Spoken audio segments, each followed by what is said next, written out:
लसीकरणाच्या कार्यक्रमाला आज 16 जानेवारीपासून सुरुवात झालेली आहे आणि आपण जर पाहिलं तर भारत सरकारनं याच्या अनुषंगानं जे वेळापत्रक ठरवलेलं आहे त्याच्यामध्ये ऑगस्ट-सप्टेंबरपर्यंत किमान आपण 3 गटातल्या 25 ते 30 कोटी लोकांपर्यंत ही लस घेऊन जाऊ असं नियोजन आहे। आणि हे 3 गट अर्थातच सुरुवातीला जे आहेत ते हेल्थ केअर वर्कर, त्याच्यानंतर पोलीस, आर्मी पर्सनल किंवा होमगार्ड याच्यामधले जे फ्रंटलाईन वर्कर्स आहेत ते, आणि ज्यांचं वय 50 पेक्षा अधिक आहे आणि ज्यांना इतर मधुमेह, रक्तदाब असे काही आजार आहेत असे लोक।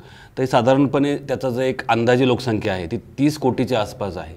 या लोकांपर्यंत आपण किमान सप्टेंबरपर्यंत पोहोचूयात असं वेळापत्रक आत्ता आपण आखलेलं आहे। पहिल्या टप्प्यामध्ये जसं आपण जर पाहिलं तर महाराष्ट्रामध्ये जवळपास 8 लाखाच्या घरामध्ये जे आरोग्य कर्मचारी आहेत त्याच्यातही आपण प्राधान्यानं जे कर्मचारी हे प्रत्यक्ष रुग्णोपचारामध्ये त्यांचा सहभाग होता अशा लोकांना आपण प्राधान्य दिलेलं आहे। तर अशी 8 लाख मंडळी आपण राज्यामध्ये त्यांचं लसीकरण सुरू करतो आहोत। आज जे लसीकरण सुरू झालेलं आहे त्याच्यामध्ये आपण जर पाहिलं तर राज्यभर जवळपास 285 लसीकरण केंद्र आपण सुरू केलेली आहेत। म्हणजे आपण रोज जवळपास 28,500 लोकांना, कारण प्रत्येक लसीकरण केंद्रावर 100 लोक, या पद्धतीनं रोज जवळपास 28,500 लोकांना ही लस देणार आहोत।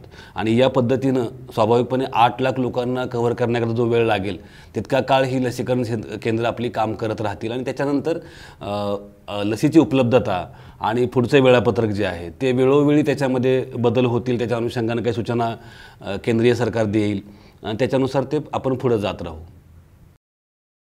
भारत सरकारनं अत्यंत स्वच्छ भूमिका आपली घेतलेली आहे आणि त्यांचे जे काही वेगवेगळे लोकांच्या करता आरोग्य शिक्षण विषयक जे साहित्य आहे त्याच्यातही हे म्हटलेलं आहे की ही लस बंधनकारक किंवा अनिवार्य नाही, तर ती ऐच्छिक आहे, परंतु ती प्रत्येकानं घेण्याचा सल्ला आपण देतो आहोत की त्याच्यामुळं आपल्याला या विषाणूचा प्रसार रोखण्याकरता आणि आपले जे जिवलग, नातेवाईक, मित्र, इतर परिवारातले लोक आहेत त्यांचा बचाव याच्यापासून करण्याकरता आपण ती घेणं योग्य राहील असा सल्ला आपण देतो आहोत।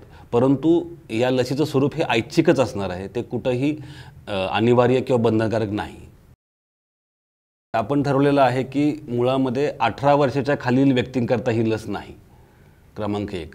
क्रमांक 2, ज्या महिला गरोदर आहेत किंवा ज्या आत्ता लहान बाळाला अंगावर पाजतायत त्यांच्याकरता सुद्धा ही लस नाही, कारण की त्यांच्यामध्ये आपल्या ज्या स्टडीज आहेत सेफ्टीच्या त्या आपण केलेल्या नाही आहेत, त्याच्यामुळे आपण त्यांनाही देत नाही आहोत। त्याच्याशिवाय आपण हे पाहिलेलं आहे की ज्या लोकांना आत्ता ॲक्टिव्ह आजार आहे, जे आत्ता कोविड पॉझिटिव्ह आहेत आणि लक्षणं आहेत, उपचार घेत आहेत, त्यांच्याकरता ती नाही। त्याच्याशिवाय ज्या व्यक्तींना आपण उपचाराचा भाग म्हणून मोनोक्लोनल अँटीबॉडीज दिलेले आहेत किंवा प्लाझ्मा दिलेला आहे अशा लोकांच्याकरता ही लस नाही। त्याच्यामुळं कोणी घ्यायची नाही, कुणालाही कॉन्ट्राइंडिकेटेड आहे याच्याबद्दलच्या स्वच्छ सुस्पष्ट सूचना आपल्याला प्राप्त झालेल्या आहेत। ज्याला हा करोना होऊन गेलेला आहे आत्ता ज्या आपल्या गाईडलाईन्स आहेत त्याच्यात आपण सांगतो आहे की किमान 14 दिवसाचा अंतर पाहिजे, तो म्हणजे त्याचे पूर्ण लक्षणं जी आहेत ती रिझॉल्व झाल्यानंतर 14 दिवसानंतर तो ही लस घेऊ शकतो। त्याच्यामुळं फक्त ज्याला आत्ता ॲक्टिव्ह आजार आहे त्याला मात्र आपण आत्ता ही लस देत नाही आहोत। आत्ता कोविशिल्ड आणि कोवॅक्सिन या दोन्हीही लसी ज्या आहेत त्या आपण इंजेक्शन स्वरूपात देतो आहोत। त्याच्यामुळे अनेकदा इंजेक्शनच्या जागी थोडी सूज येणं, वेदना होणं, काही वेळा ताप, अंगदुखी, थकवा आणि आपल्याला बरं वाटत नाही आहे काहीतरी असं एक जे भावना निर्माण होते, अशा पद्धतीची ढोबळ लक्षणं येणं, या पद्धतीचं जे दुष्परिणाम आहेत किंवा साईड इफेक्ट्स आहेत ते काही लोकांच्यामध्ये पाहिले गेलेले आहेत। आणि ते साध्या पॅरासिटामॉलची गोळी जरी आपण घेतली तरी त्यांना ते मावळणारे असे हे साईड इफेक्ट्स आहेत। कोविशिल्डच्या बाबतीमध्ये त्यांनी असं उल्लेख केलेला आहे की ज्या पद्धतीनं आपली इलेक्ट्रिकची वायर असते आणि त्या वायरवर आपण एक कव्हरिंग आपलं असतं, कोटिंग ज्याला म्हणतो आपण, की आपण डायरेक्ट त्या तारेला हात लावू नये म्हणून, त्याच पद्धतीनं आपल्याकडं ज्या आपल्या नर्व्ज असतात त्याच्यावर एक पद्धतीचं मायलिनचं कोटिंग असतं, तर ते कोटिंग निघून जाणं त्याला आपण म्हणतो डिमायलिनेटिंग डिसीज। तर अशा पद्धतीचे काही घटना या आत्ताच्या त्यांच्या क्लिनिकल ट्रायलमध्ये त्यांनी पाहिलेले आहेत, परंतु कुठंही हे त्या लसीमुळे झालेलं आहे असं लक्षात आलेलं नाही किंवा सिद्ध झालेलं नाही. तथापि काही दुर्मिळ प्रकारामध्ये अशा गोष्टी घडू शकतात असा उल्लेख त्यांनी त्यांच्या जे काही लिटरेचर आपल्याला प्राप्त झालेलं आहे त्याच्यामध्ये नमूद करण्यात आलेलं आहे. आपल्याकडं एकूण औषध आणि लस याच्या अनुषंगानं त्याची गुणवत्ता नियंत्रण करणारी एक यंत्रणा पूर्णपणे कार्यरत आहे. या यंत्रणेनं या दोन्ही लसी ज्या आहेत त्यांचं जे काही फेज 1, 2, 3चे जे रिझल्ट आहेत ते पाहून त्याची खातरजमा करूनच त्यांना आपण इमर्जन्सी यूज अप्रूव्हल दिलेलं आहे. आणि आपण जर पाहिलं तर कोविशिल्ड आणि कोवॅक्सिन या दोघांनाही ही मान्यता मिळालेली आहे. आज आपल्या राज्यापुरतं जरी बोलायचं झालं तरी या पहिल्या फेजकरता जी लस आपल्याला मिळालेली आहे त्याच्यामध्ये जवळपास 9,63,000 डोसेस हे कोविशिल्डचे आहेत आणि 20,000 डोसेस हे कोवॅक्सिनचे आहेत. म्हणजे आपल्याकडं जी 285 लसीकरण केंद्र आत्ता आपण उभी केलेली आहेत त्याच्यामध्ये शासकीय वैद्यकीय महाविद्यालय मुंबई, औरंगाबाद, नागपूर, सोलापूर आणि जिल्हा रुग्णालय औंध, पुणे आणि अमरावती या 6 लसीकरण केंद्रावर आपण कोवॅक्सिन वापरतो आहोत आणि बाकीच्या सगळ्या 279 केंद्रावर आपण कोविशिल्ड वापरतो आहोत. त्याच्यामुळे ह्या दोन्ही लसी आपण वापरतो आहोत. भारत सरकारचं असं म्हणणं आहे की आपण या सगळ्याची व्यवस्थित पाहणी केलेली आहे आणि त्याची सुरक्षा, सेफ्टी आणि परिणामकारकता लक्षात घेऊनच त्यांना आपण मान्यता दिलेली आहे. आपण हे लक्षात घेतलं पाहिजे की जेव्हा एखाद्या औषधाला किंवा लसीला इमर्जन्सी यूज अप्रूव्हल मिळतं याचा अर्थच असा असतो की त्या लसीच्या अनुषंगानं जे काही माहिती तुमच्यासमोर आहे ती माहिती अत्यंत पारदर्शकपणे तुम्ही लोकांसमोर मांडली पाहिजे आणि त्या घेणाऱ्या व्यक्तीनं ती माहिती वाचून निर्णय घ्यायचा आहे की ही लस घेणं हे माझ्याकरता फायद्याचं आहे किंवा नाही. त्याच्यामुळे या बाबतीमध्ये आपण वेगवेगळ्या भाषांच्यामध्ये आरोग्य शिक्षणविषयक मटेरियल तयार केलेलं आहे की जे लोकांना सहजतेने उपलब्ध होईल. वेगवेगळ्या पद्धतीनं या लसीची पूर्ण माहिती, त्याचे दुष्परिणाम या सगळ्याबद्दल आपण माहिती देतो आहोत की जेणेकरून हा निर्णय घेणं सर्वसामान्य माणसाला सोपं जाईल. आणि सरकारचं आणि पूर्ण आरोग्य विभागाचं सुस्पष्ट म्हणणं आहे की ही लस पूर्णपणे ऐच्छिक आहे, परंतु ती घेणं हे आपल्याला एकूण हा उद्रेक टाळण्याकरता आणि आपल्या परिवाराचा आणि मित्रांचा बचाव करण्याकरता आवश्यक आहे. आजच्या घडीला तरी आपल्याला असं दिसतं आहे की कोणत्या लसीकरण केंद्रावर कोणती लस जाईल हा निर्णय लोक अर्थातच घेत नाही आहेत. त्या प्रकारच्या लसीचे किती डोस आपल्याला उपलब्ध आहेत त्याच्यानुसार आपण ती देतो आहोत. जसं आत्ता आपल्याकडं आलेली जी कोवॅक्सिन लस आहे ती तुलनेनं अत्यल्प आहे. म्हणजे 9,63,000 डोसेस एका लसीचे आणि दुसऱ्या लसी फक्त 20,000 डोस आहेत. त्यामुळे स्वाभाविकपणे खूप कमी केंद्रावर कोवॅक्सिन आहे. त्याच्यामुळे हा निर्णय स्वाभाविकपणे लसीची उपलब्धता याच्यावर होणार आहे. त्याच्यामध्ये आजच्या घडलं तरी त्याच्यामध्ये लोकांना मला हीच हवी असं म्हणता येणार नाही असं चित्र आहे. साधारणपणे 1-2-2.5 महिन्यामध्ये ही जी लस आहे ती बाजारातसुद्धा येईल आणि त्याच्यानंतर शासन त्यांना त्या पद्धतीनं वापर करण्याकरता सुद्धा मान्यता देईल. कारण की आपल्याला सर्वच भारतीयांना ही लस पूर्णपणे मोफत देणं हा तसा एक अत्यंत आव्हानात्मक गोष्ट आहे. त्याच्यामुळं अनेकांना त्यांच्या इच्छेनुसार खाजगीमध्ये आणि स्वतःच्या खिशातून त्याची किंमत मोजूनही ही लस घेता येईल, परंतु अजून त्याला काही अवधी आहे असं दिसतं. लसीकरणाच्या अनुषंगाने जे व्यवस्थापन आहे त्याचं खरोखरच आपण कौतुक केलं पाहिजे. कारण आपल्याकडं खूप कमी वेळ होता. आरोग्य यंत्रणेतले मनुष्यबळ जे आहे ते बऱ्यापैकी कोविड आजाराचा उपचार, सर्वेक्षण याच्यामध्ये गुंतलेलं होतं. तरीसुद्धा निकटच्या भविष्यामध्ये म्हणजे जानेवारीच्या मध्यापर्यंत लस येऊ शकते हे लक्षात घेऊन याची तयारी खूप आधीपासून सुरू झाली होती.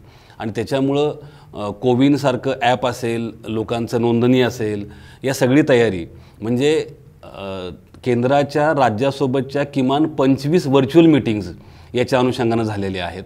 वेगवेगळी प्रशिक्षणं झालेली आहेत. त्याच्यामुळे ही तयारी खूप जोरकसपणे आणि त्यातले जे काही लहानातले लहान मुद्दे आहेत, अडचणी कोणत्या येऊ शकतात त्याची लक्षात घेऊन त्याला कशा पद्धतीनं आपण त्याची सोडवणूक करू शकतो याचाही विचार या सगळ्या बैठकांमध्ये करण्यात आला. आणि त्याच्यामुळं भले वेळ कमी असेल परंतु व्यवस्थापनाचं सूत्र वापरून खूप चांगल्या पद्धतीने ते व्यवस्थापन करण्यात आलेलं आहे असं आत्तापर्यंत तरी चित्र आहे. आत्ता कोविन ॲप हे फक्त आरोग्य विभाग वापरतो आहे. त्याच्यामुळे सर्वसामान्य लोकांनी ते आपल्या मोबाईलवर डाउनलोड करणं आवश्यक नाही. ते उपलब्धही नाही त्या अनुषंगानं. कारण आत्ता आपण मुळामध्ये ज्या पहिल्या 2 फेजमध्ये जे लोक आहेत ते सगळे एका अर्थानं सरकारी खात्याशी जोडलेले लोक आहेत. म्हणजे हेल्थकेअर वर्कर असतील तर ते मुख्यत्वे पब्लिक हेल्थमधले आहेत आणि प्रायव्हेट सेक्टरमधले जे आहेत त्याची माहिती आरोग्य विभागानं त्यांना कळवून त्या पद्धतीनं घेऊन ती नंतर त्यात एंटर केलेली आहे. फ्रंटलाईन वर्कर जे सगळे आहेत ते सगळे वेगवेगळ्या सरकारी खात्यामधले लोक आहेत. म्हणजे पोलीस असतील, आर्मी पर्सनल असतील, होमगार्ड्स असतील. त्याच्यामुळे त्यांची माहिती ही सरकार त्या विभागाकडनं घेऊन त्या ॲपवर भरतं आहे. त्यामुळे आजच्या घडीला सर्वसामान्य व्यक्तींनी याच्यामध्ये ते ॲप डाउनलोड करणं किंवा आपली माहिती भरणं हे अपेक्षित नाहीच आहे. ही गोष्ट खरी आहे की लोकांच्या मनामध्ये काही शंका आहेत. या शंका मुख्यत्वे काय आहेत आपण पाहूयात. पहिली गोष्ट म्हणजे ही लस खूप वेगामध्ये विकसित झालेली आहे. म्हणजे आपल्याकडची कोविशिल्ड, कोवॅक्सिन असेल किंवा फायझरची असेल, मॉडर्नाची असेल, वर्षभरापेक्षाही कमी काळामध्ये या लसीचा विकास झालेला आहे. साधारणपणे आपण पाहतो की कुठलीही लस ही आत्तापर्यंत 10 ते 15 वर्ष घेते पूर्ण तिच्या मान्यतेपर्यंत येण्याकरता. त्या तुलनेमध्ये आपण हा कालावधी बऱ्यापैकी कॉम्प्रेस केलेला आहे. त्याच्यामुळे इतक्या घाईगडबडीमध्ये केलेली लस ही सुरक्षित आणि परिणामकारक असेल का, अशा काही शंका लोकांच्या मनामध्ये आहेत. त्या स्वाभाविक आहेत. लस निर्माण करण्याचं जे तंत्रज्ञान आहे ते गेल्या काही दिवसामध्ये खूप बदललेलं आहे. म्हणजे जसं आपण पाहिलं तर मेसेंजर RNA प्लॅटफॉर्म जो आहे फायझरमधला आणि मॉडर्नाच्या लसीमधला, तो आपण जगामध्ये पहिल्यांदा वापरतो आहोत. त्याच्यामुळे याच्याबद्दल जगालाही अजून काही अनुभव नाही. त्यामुळं लस वेगात निर्माण झाली केवळ याच कारणामुळे त्याच्याबद्दल भीती बाळगणं योग्य नाही. परंतु एक गोष्ट खरी आहे की याच्यामध्ये लस किंवा औषधाची गुणवत्ता नियंत्रण करणारी जी यंत्रणा आहे तिनं या सगळ्याची पाहणी करून आणि योग्य आयोग ठरवूनच यांना मान्यता दिलेली आहे. हा दुसरा त्यातला महत्त्वाचा भाग आहे. तिसरा की एक गोष्ट अगदी आपण मान्यच केली पाहिजे की काही गोष्टी आपल्याला माहीत नाहीत आणि ते असतानाही म्हणजे एका अर्थानं हा तराजू आहे. एका बाजूला त्या लसीचे फायदे, एका बाजूला त्या लसीचे तोटे आहेत. कोणतं पारडं जड आहे आणि तुम्हाला व्यक्तिगतरित्या तुमचं वय काय आहे, तुम्हाला इतर कोणते आजार आहेत हे लक्षात घेऊन हिचे फायदे तोट्याचा जो काही आपल्याला हिशोब करून आपल्याला ती लस घ्यायची आहे. काय गोष्टी आपल्याला माहीत नाही आहेत तर आपण पाहिलं तर दीर्घकालीन दुष्परिणाम जे आहेत की वर्षभरानंतर किंवा 2 वर्षानंतर काय होऊ शकतील का याची आपल्याला आज कल्पना येणं शक्य नाही. त्यामुळं त्याच्याबद्दल आपण म्हणूयात की याबाबत जर अजून धोका आहे. दुसरी गोष्ट अशी की ही लस घेतली आणि तिची इम्युनिटी जी आहे ती किती काळ टिकणार आहे हे आपल्याला माहीत नाही. पण तरीसुद्धा साधारणपणे तज्ज्ञ लोक जे सांगत आहेत आणि इतर लसींचा जो अनुभव आहे त्याच्यामुळे ती किमान वर्षभर तरी टिकेल अशी आत्ता एक धारणा आहे. ती अर्थातच सिद्ध व्हायचं आहे. त्याच्यामुळे काही गोष्टी निश्चितपणे या ग्रे एरिया ज्याला आहे आपण असं म्हणू शकतो. परंतु एकूण आपण कोविड-19चा जो उद्रेक पाहिला त्याच्यामध्ये मोठ्या प्रमाणात झालेलं जे काही मृत्यू आपण पाहिले तर आपल्याला दिसतं आहे की ज्या लोकांचं वय 50पेक्षा अधिक आहे अशा लोकांच्यामध्ये एकूण मृत्यूपैकी 80% मृत्यू झालेले आहेत. क्रमांक 1. ज्या लोकांना मधुमेह, रक्तदाब किंवा इतर आजार आहेत किडनीचे, लंगचे, लिव्हरचे, अशा लोकांमधले मृत्यू हे जवळपास 71% आहेत. तर हे सगळं जर आपण पाहिलं तर आपल्याला एका अर्थानं याच्यामध्ये अतिजोखमीचा गट कोणता आहे हे आपल्याला कळलेलं आहे. त्यामुळं ही जोखीम तुम्हाला मला व्यक्तिगतरित्या किती आहे आणि त्या अनुषंगानं ही लस घेणं किती फायदेशीर आहे हे ठरवून हा निर्णय प्रत्येकानं व्यक्तिगत पातळीवर घ्यायचा आहे. शासनाच्या पातळीवर आपण जर पाहिलं तर याच्या अनुषंगानं ही लस म्हणजे काय आहे, ती कुणी घ्यावी, कुणी घेऊ नये, तिचे काय साईड इफेक्ट्स आहेत, तिचे फायदे काय आहेत, याच्याबद्दलचं जे आरोग्य शिक्षणाविषयी मटेरियल आहे ते आपण सर्व भाषांच्यामध्ये उपलब्ध केलेलं आहे आणि प्रिंट मीडिया, इलेक्ट्रॉनिक मीडिया याच्या माध्यमातून आपण ते लोकांपर्यंत घेऊन जातो आहोत. अगदी ज्या ठिकाणी लसीकरण केंद्र आता आपण उभी केलेली आहेत त्या प्रत्येक ठिकाणी सुद्धा ही पोस्टर्स आणि बॅनर्स आपण लावलेले आहेत की त्याचे थोटे फायदे काय आहेत. म्हणजे आलेल्या प्रत्येक माणसाला ते वाचता येईल की ही लस काय आहे. या पद्धतीनं आपण तो प्रयत्न करतो आहोत. त्यामुळं अत्यंत पारदर्शकपणे या लसीबद्दल लोकांना माहिती देणे आणि त्यांचा निर्णय त्यांना घेऊ देणे हा त्यातला एक अत्यंत महत्त्वाचा भाग आहे. आपल्याला मुळामध्ये ही लस सर्वांपर्यंत पोहोचणं, सर्वांमध्ये इम्युनिटी येणं याला काही कालावधी लागणार आहे आणि तोपर्यंत प्रसार जो आहे विश्वनाचा तो सुरूच आहे. त्याच्यामुळे लस घेतली की लगेच आपल्याला ज्याला आपण म्हणतो की कोविड ॲप्रोप्रिएट बिहेवियर किंवा कोविडला अनुरूप असं जे आपलं वागणं आहे ते लगेच थांबवावं अशातला भाग नाही. तर आपल्याला त्यानंतरही हे जे किमान त्रिसूत्री आहे की हातांची स्वच्छता, शारीरिक अंतर आणि गर्दीमध्ये मास्क हे आपल्याला निश्चितपणे पाळण्याची गरज आहे. त्यामुळं लस हा त्यातला अजून एक चौथा भाग आहे, चतुसूत्रीमधला भाग आहे असं आपण म्हणू शकतो. परंतु ती त्रिसूत्री जी आहे ती आहेच आहे. आपण लसीमुळं अजून आपण म्हणूयात की एका अर्थानं हा जो उद्रेक आहे तो संपवण्याच्या दिशेनं वेगात जाऊ, एवढाच त्यातला महत्त्वाचा मुद्दा आहे. आपण जर भारतापुरतं बोलायचं झालं तर आपले जे department of science and technology आहे, त्यांची जी एक राष्ट्रीय स्तरावरील तज्ज्ञांची समिती आहे, त्यांनी असं नमूद केलेलं आहे की लोकांनी ही जी त्रिसूत्री आहे तिचा अवलंब चांगल्या पद्धतीनं केला आणि वातावरणातील बदलामुळं काही एक्स्ट्रीम इव्हेंट्स म्हणजे थंडीची लाट किंवा अचानक जसा पाऊसमध्ये खूप मोठा झाला, अशा पद्धतीच्या घटना जर खूप मोठ्या प्रमाणावर घडल्या नाहीत तर फेब्रुवारीच्या अखेरीस हा आजार एखाद्या नेहमीच्या आजारासारखा भारतामध्ये एंडेमिक स्वरूपामध्ये राहील असा त्यांचा अंदाज त्यांनी अगदी 3-4 महिन्यापूर्वी व्यक्त केलेला आहे. आणि आपण जर आत्ता पाहिलं तर भारतातल्या प्रत्येक राज्यामध्ये हे प्रमाण घटताना दिसतं आहे. आपण जो म्हणजे ऑक्टोबरपासून जो एक उतरता क्रम पाहतो आहोत रुग्णांच्यामध्ये, मृत्यूच्यामध्ये, तो अजूनही कायम आहे. त्यामुळं निश्चितपणे असं वाटतं आहे की फेब्रुवारी-मार्चमध्ये आपल्याला हा जो आजार आहे तो अजून कमी होताना दिसेल आणि लसीकरणामुळे त्याला अजून वेग येईल आणि निश्चितपणे येणाऱ्या पावसाळ्यामध्ये कोविड आजार जो आहे तो इतर कुठल्याही सर्दी खोकल्यासारखा सामान्यपणे पाहिला जाईल असं मला एक व्यक्ती म्हणून या विभागामध्ये काम करणारा एक अधिकारी म्हणून वाटतं आहे.